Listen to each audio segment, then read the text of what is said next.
तो सबसे पहले 2 से विभाज्य, किससे विभाज्य? 2 से विभाज्य।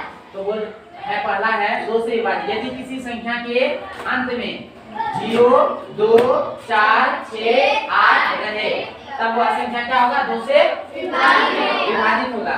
जैसे संख्या लिखते हैं, पहला संख्या है 2, 3, 6, 3। ये संख्या 2 से विभाजित होगा क्या? नहीं सर। नहीं होगा। क्यों नहीं होगा? क्योंकि इसके अंत में 3 है।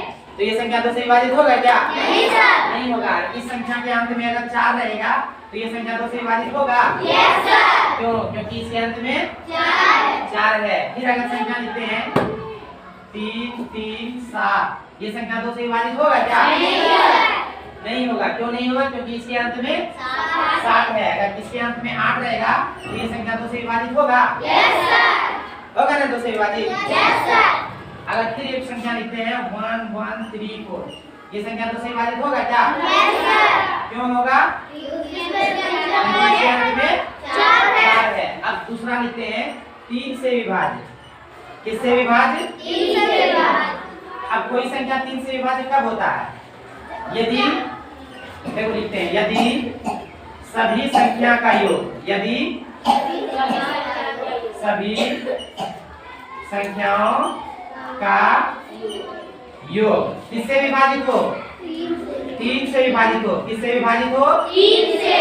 3 से विभाज्य हो, तब वह संख्या किससे विभाजित होगा? 3 से विभाज्य होगा। किससे विभाजित होगा? 3 से विभाज्य होगा। यदि संख्याओं का अगर योग करेंगे और वह संख्या 3 से विभाज्य है तब हम कह सकते हैं कि वह संख्या किससे विभाजित होगा? 3 से विभाज्य होगा। जैसे हम संख्या लिखते हैं, पहला संख्या लिखते हैं 1, 3, 2, 4, है ना संख्या। बता तो ये 3 से विभाजित होगा क्या? नहीं सर। कैसे नहीं होगा? उसके अंत में 4 है। अंत में 4 नहीं है। देखो इसको सबसे पहले जोड़ेंगे। यहाँ 1 है तो 1 लिखेंगे जोड़, उसके बाद 3 है तो 3 लिखेंगे, उसके बाद 2 है तो 2 लिखेंगे, उसके बाद 4 है तो टोटल जोड़ेंगे। कितना हो जाएगा? 4, 2, 6, 6, 3, 9, 9, 1, 10। पता तो 10 3 से कटेगा क्या? नहीं सर। 10 3 से कटेगा? नहीं सर। तो ये संख्या 3 से कटेगा क्या? नहीं कटेगा। अगर इसके अंश में 2 लगा देंगे, क्या लगा देंगे? 2। अब कटेगा 3 से? Yes sir. देखो कैसे कटेगा। देखो इसको सबको जोड़ दिए तो 10 हुआ। अब फिर अंत में 2 लगाएं तो इसके अंत में फिर इसमें 2 जोड़ेंगे तो 10 और 2 कितना हो जाएगा? 12। तो ये संख्या 3 से कटेगा? Yes sir. आया समझ में? Yes sir. तो हम कह सकते हैं कि ये संख्या 3 से विभाजित है। क्यों? क्योंकि इसका योग किससे विभाज्य है? 3 से विभाज्य है। किससे विभाज्य है? 3 से विभाज्य है। सबको जोड़ेंगे। देखो 3 और 1 4, 4, 2, 6, 6, 4, 10, 10 और 2 12। तो 12 जो है किससे विभाजित है? 3 से विभाजित है। तो ये संख्या 3 से कट जाएगा या विभाज्य हो जाएगा। आया समझ में? तो 3 से विभाज्यता का नियम, यदि सभी संख्याओं का योग 3 से विभाज्य हो तब जो है वह संख्या क्या होगा? 3 से क्या होगा? विभाज्य होगा।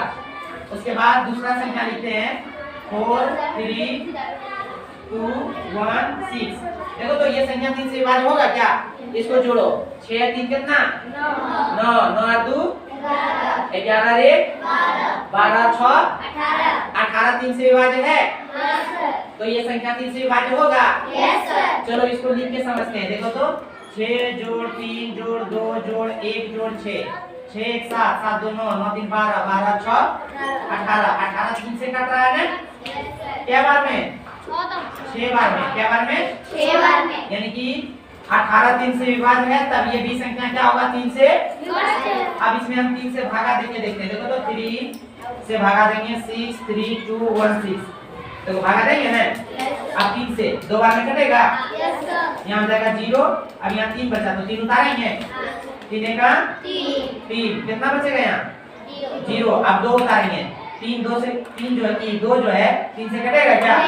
नहीं कटेगा। तब दूसरा संख्या उतारेंगे। और जब यहाँ 2 कौन संख्या उतारे तो यहाँ क्या तो 0 देंगे? 1 तो 0 देंगे। अब किसके बार में कटेगा? क्या बार में? 7 बार में। तो यहाँ कितना लिखेंगे?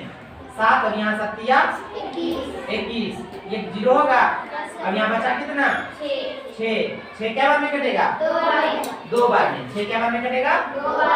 2 बार में। तो 3 गुना 6, यहाँ 0। देखो 3 से पूरा विभाजित हुआ ना? यानी कि हम कह सकते हैं कि यदि संख्याओं का योग अगर 3 से विभाज्य हो तो वह पूरी संख्या क्या होगा? 4 से विभाज्य होगा। वह पूरी संख्या 4 से क्या होगा? विभाज्य होगा। इधर देखो, उसके बाद 5 3 4 2 1। बता तो ये संख्या 3 से विभाज्य होगा क्या? इसको क्या करेंगे? सबसे पहले जोड़ेंगे। क्या करेंगे? 5 3 कितना? 8 4 12 2 14 रे 15। ये संख्या 3 से विभाज्य होगा?